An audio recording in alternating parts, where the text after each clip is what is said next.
de quarentena, eu também... Ah, já tá gravando a reunião. A minha memória tá ruim, é muita coisa para lembrar, então eu tô anotando tudo aqui, quais aulas eu devo dar. Deixa eu ver como que está vocês aqui. Vocês, terceiro ano, a gente terminou o arcadismo, né? Deixa eu ver o chat aqui. Eu tô vendo duas mensagens. Todo mundo... Ah, tá, agora que eu li. Normalmente, então, as outras aulas são mais tarde, dos outros professores?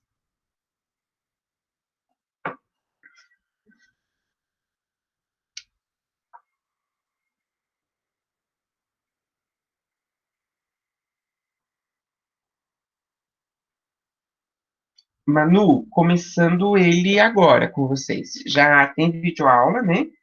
Aqui, achei vocês. Já tem videoaula sobre o romantismo. E aí, essa videoaula que está disponível para vocês hoje é o início do período do romantismo, né? Exaltação da nacionalidade.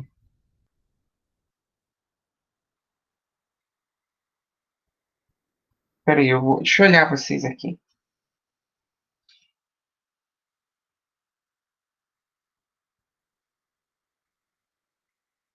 Isso aqui, agora sim. Ele já postou uma aula hoje, hein, Manu? É a característica geral. Na verdade, eu estou olhando aqui na minha anotação, a aula de vocês é a aula sobre o romantismo em Portugal. Então, você já tem como é que diz? Já tem a estética do período, né? Ela é bem extensa, né? É uma estética bem comprida, porque o romantismo é um período, assim, literário de grande importância no continente europeu e aqui no Brasil também, né? Aqui no Brasil mais ainda, porque é o período de exaltação da nacionalidade, o Brasil declarou independência, então é um período, assim, forte, e ele marca bem as características da nossa nacionalidade, ou seja, o romantismo brasileiro é um romantismo que vai ter como posso falar, vai ter de fato uma literatura de caráter nacional, ainda que usando algumas características do romantismo na Europa, tá bom? Então, nós temos uma literatura de caráter nacional porque agora a gente declarou a independência e queremos falar do nosso país. Eu acho que até na videoaula eu falo sobre isso. Mas, Manu, eu acabei aqui, eu estou vendo aqui na minha anotação, na minha explicação eu estou até me precipitando. Porque, primeiro, a gente vai passar pelo romantismo em Portugal, que tem um autor, Camilo Castelo Branco, que é o grande nome desse período aqui, tá bom? Então, até aqui vocês entenderam tudo certo? Vocês são engraçados, né? Vocês adoram um celular, adoram uma câmera, mas é videoaula, vocês não deixam a gente ver o rosto de vocês. Aí eu já nem lembro os nomes todos. Aí eu não estou vendo nem o rosto, vai ser pior ainda. Mas tá bom. Depois no ao vivo eu puxo a orelha de vocês, tá? Então, vamos falar desse romantismo lá em Portugal. Ah, você não tem webcam? Eu estou usando o notebook, por isso que é o melhor para mim aqui. Cadê o Enzo para salvar o dia? Porque o Enzo... Epa, chega no jeito aqui, ó. Ah, então a grande maioria... Tá, vou perdoar vocês. Vocês não têm webcam. Vou perdoar alguns que eu estou vendo aqui os nomes, tá bom? Tá. Gente, no demais eu espero que você... Peraí. É que eu tenho dificuldade de falar e acompanhar esse chat aqui. Prof, tem que ver a vídeo da plataforma dessa aula também? Precisa. Eu acho bom você ver porque o vídeo traz informações bem completas. Na verdade, eu estou querendo saber com esse... Eu não vou ficar aqui até 8h40, a não ser que vocês precisem, mas eu vou encerrar a aula antes. Eu quero saber se vocês estão entendendo bem a matéria, se vocês estão com algum tipo de dificuldade. Além disso, eu vou introduzir o romantismo em Portugal. Então, havendo dificuldade, aí vocês vão perguntando aqui no chat, que eu sei que vocês são perguntadores, e aí a gente vai solucionando. Mas, a princípio, vocês precisam ainda ver a videoaula lá, tá bom? Tá bom, Manu? Ok, ok. Beleza. E aqui, deixa eu colocar para vocês.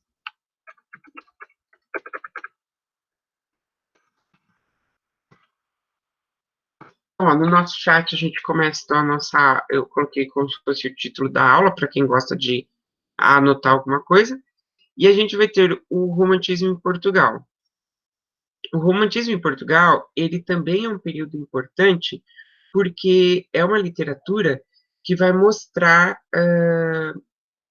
muita força lá em Portugal, uma vez que a gente tem a formação da classe burguesa, né? A gente está no contexto histórico da Revolução Industrial.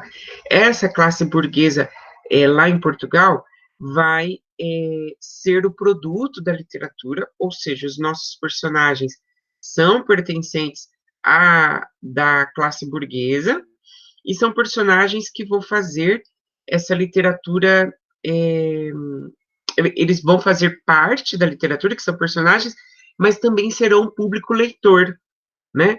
A população pobre aqui não vai ler, porque a população pobre não sabe ler. Então, não tem como eles lerem. E aí, a classe burguesa que acaba alimentando esse romantismo em Portugal e depois aqui no Brasil também. Bom, a burguesia também vai gostar desse tipo de texto, que é aquele amor romântico, o amor que passa dos limites de um real, né, gente? Se vocês verem os livros, gente do céu, pensa nos livros, mas sabe aquele romance que só falta escorrer mel do livro, de tão romântico que ele é? Deixa eu aceitar aqui a Thaís. Pronto. É um livro tão intenso, são livros tão intensos que é um romance utópico? Não, Gabriela, é romance romântico.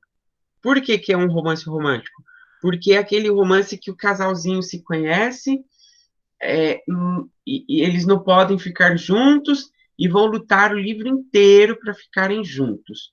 E a grande maioria morre no final. Tem que morrer no final. Se não morrer no final, não tem graça esses romances, tá bom? E aí, o que, que vai acontecer aqui? Sim, é um Romeu e Julieta? Sim. Tanto que na videoaula eu explico isso para vocês, que alguns livros são chamados do Romeu e Julieta de Portugal, né? Entre eles o Amor de Perdição, mas esse eu vou deixar para a videoaula, porque a videoaula está bem, bem, bem explicadinha.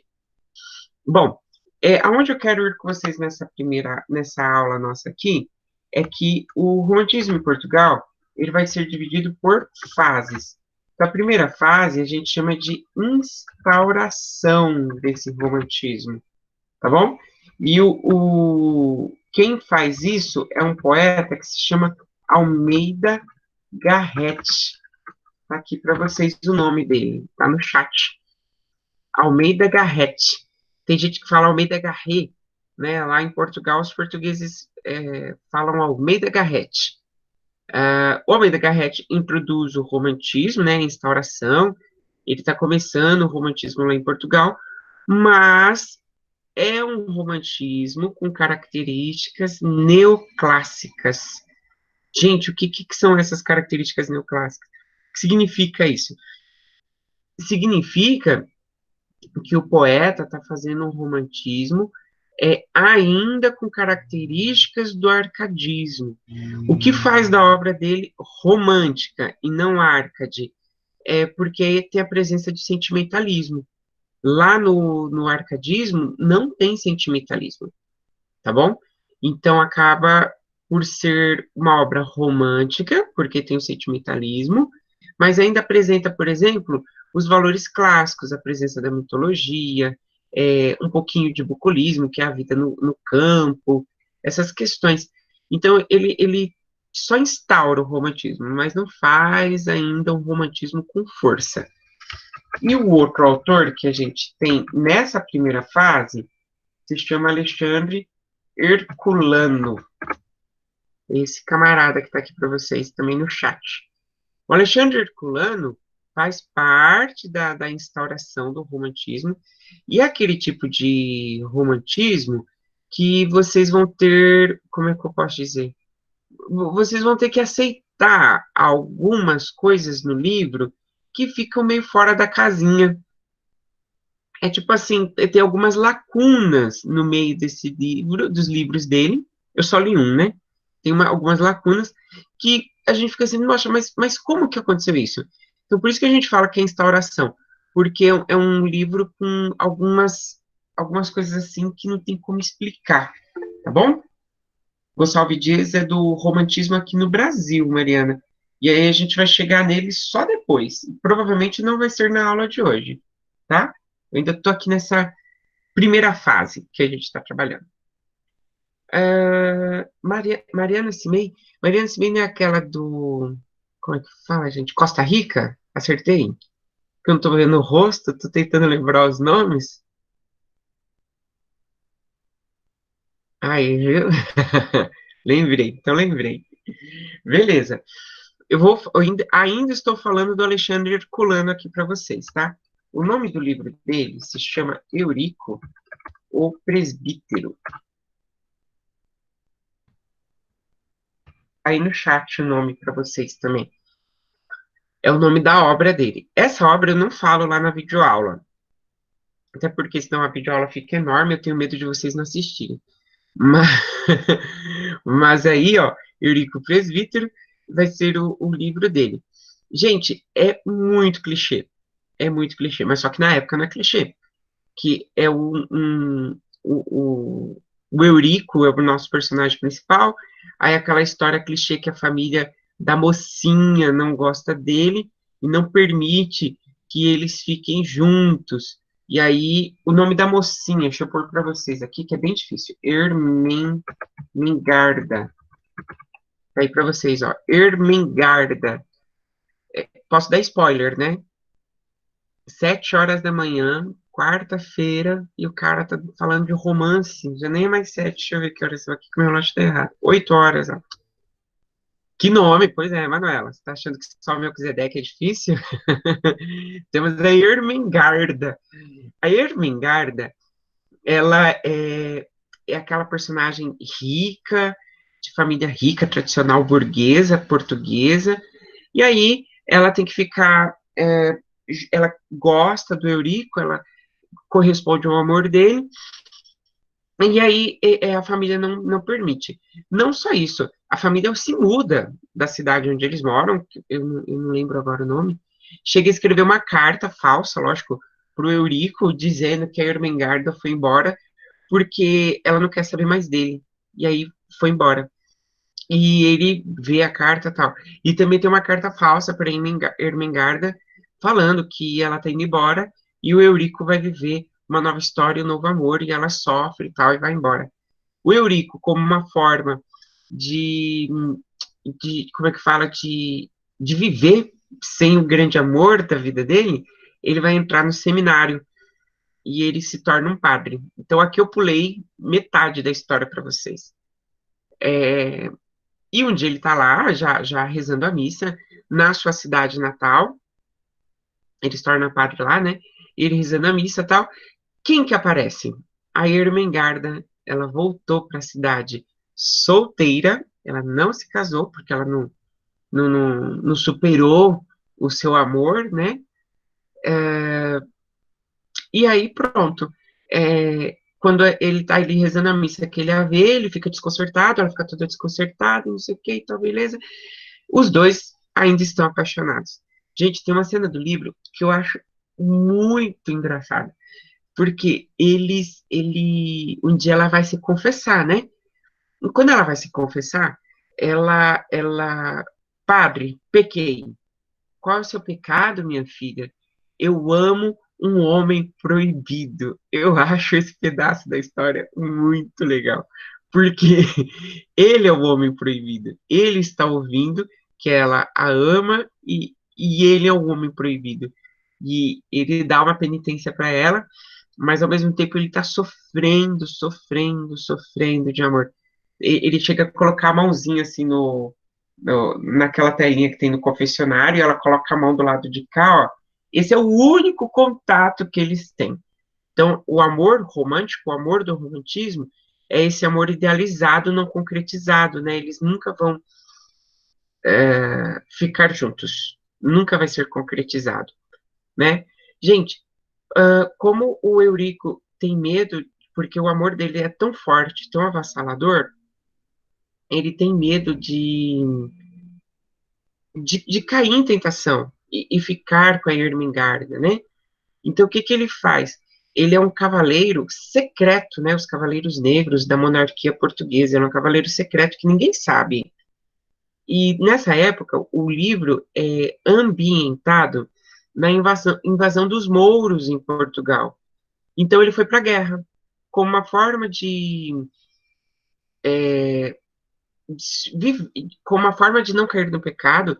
Ele faz o que? Ele vai para a guerra para poder fugir da Ermengarda. E pronto, ele foi para a guerra. Gente, a Ermengarda é uma jovem muito sensível, muito delicada, filha de burgueses, e nessa época uma menina da idade dela não pode sair nem sozinha na rua, para vocês entenderem. Ela descobre que o Eurico foi para a guerra.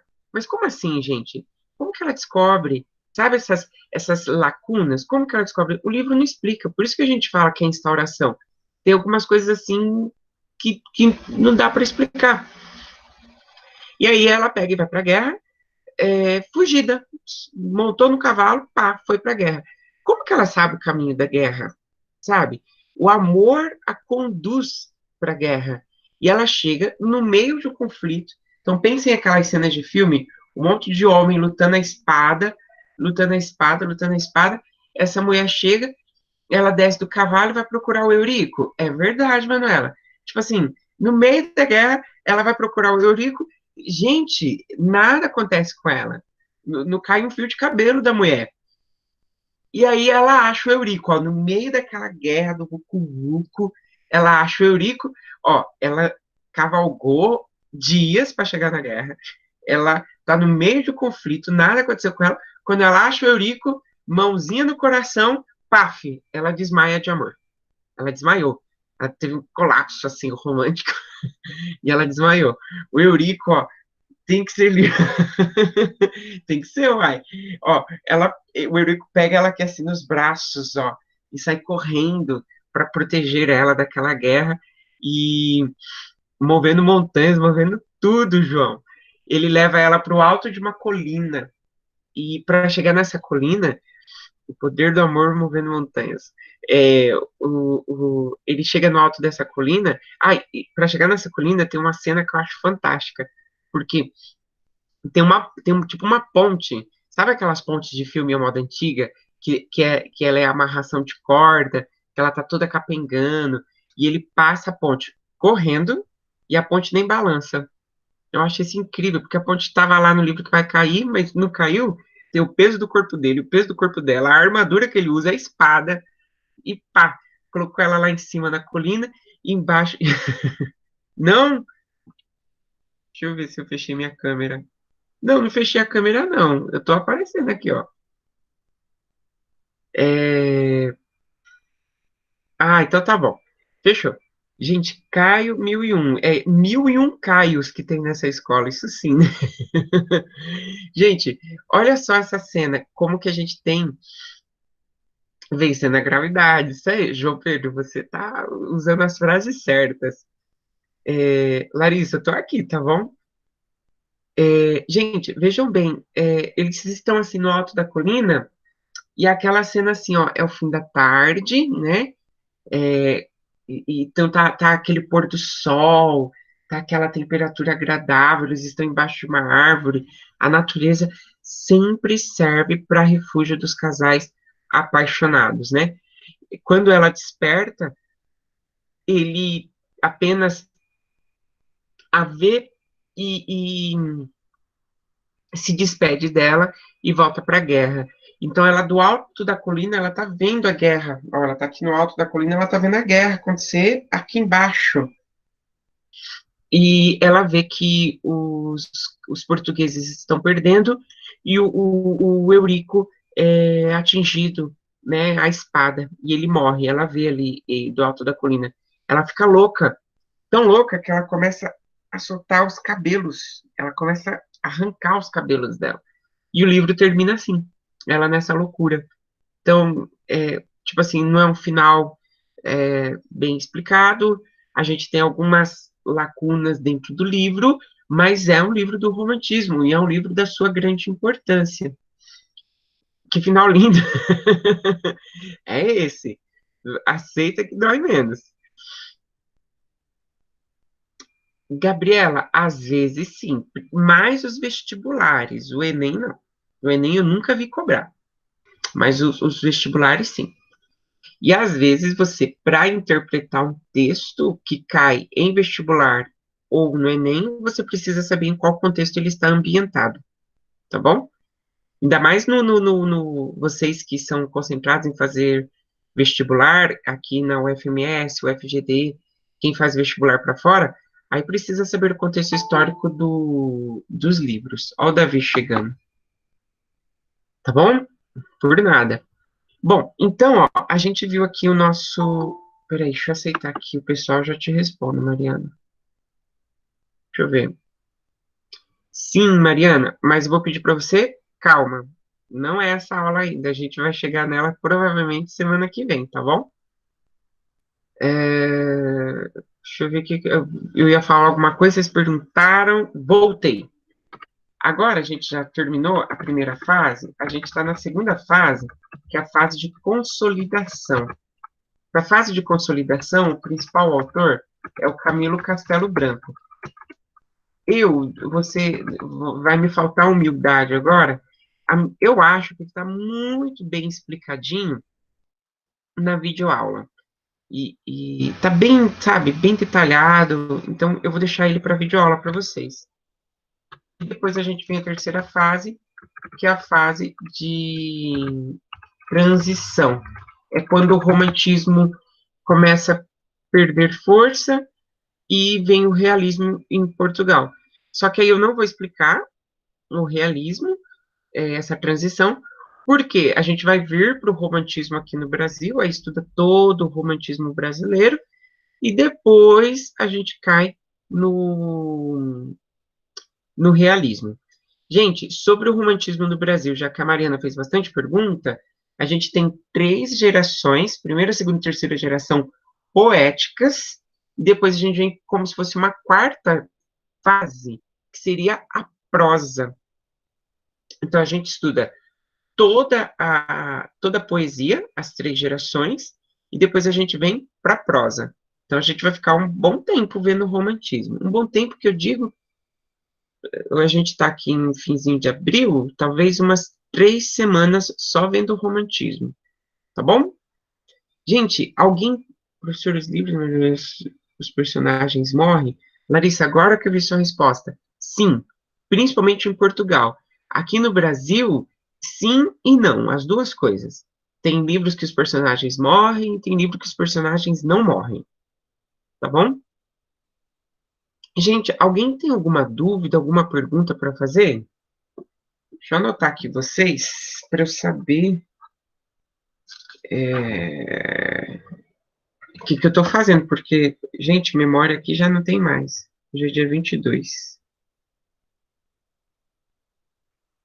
Tudo tranquilo, então? Então, eu vou encerrar a nossa aula aqui. Vocês têm, então, ainda videoaula. Sim, Gabriele.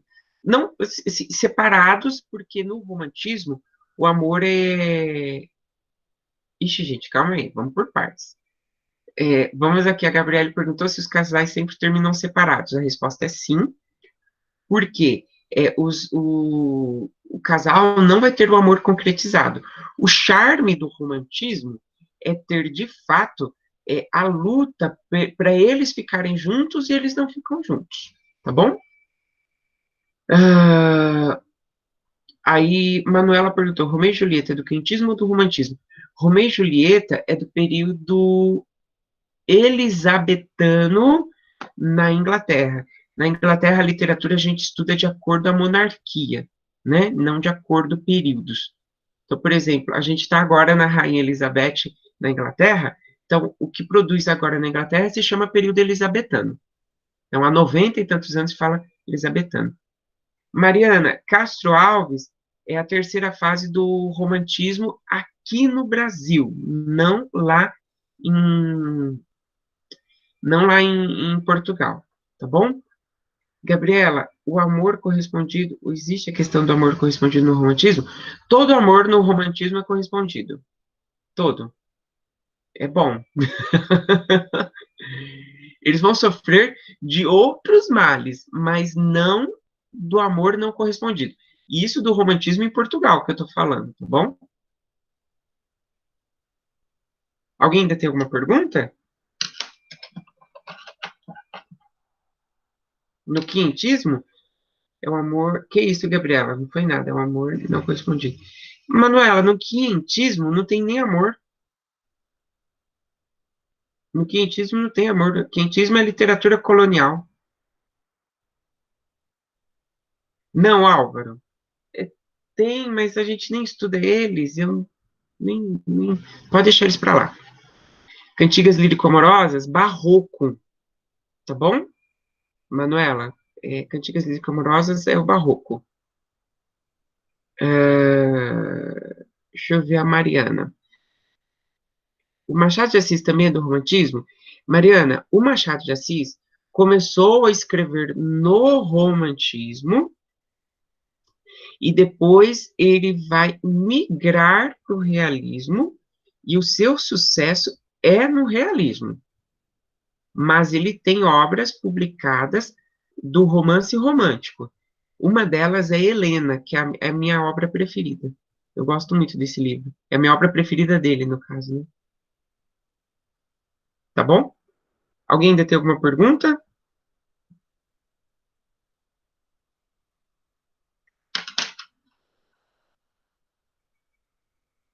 Juntando vocês. Que isso, Mariana? Então, gente, eu vou encerrar a aula. E aí, vocês tendo algum tipo de pergunta, alguma coisa que eu puder ajudar, vocês podem me procurar nas redes sociais, tá? No Face, que eu sei que poucas pessoas. Isso, Mariana, depois. Do que, Gabriela, que você quer que eu mande o nome? O que são esses nomes, gente?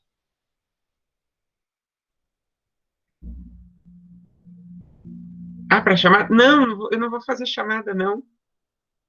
Porque eu nem tô com lista aqui de chamada. Mas precisa? Meu Deus. Peraí, vocês estão colocando os nomes, alguém falou ali em cima o Edilson, eu me perdi. Ah, tá, mas aí fica gravado aqui na aula, entendi.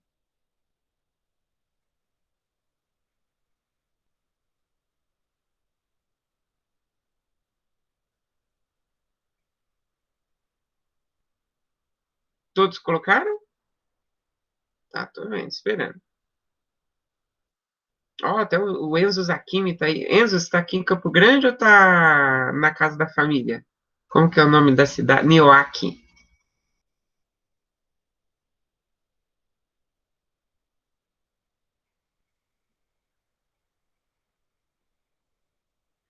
Beleza. Gente, então, ó, beleza. Isso aí, Enzo. Aproveita a família, tá bom? Gente, um abração enorme para vocês. Bastante saudades, viu? Até mais. Tchau, tchau. Beijo. Tchau, tchau.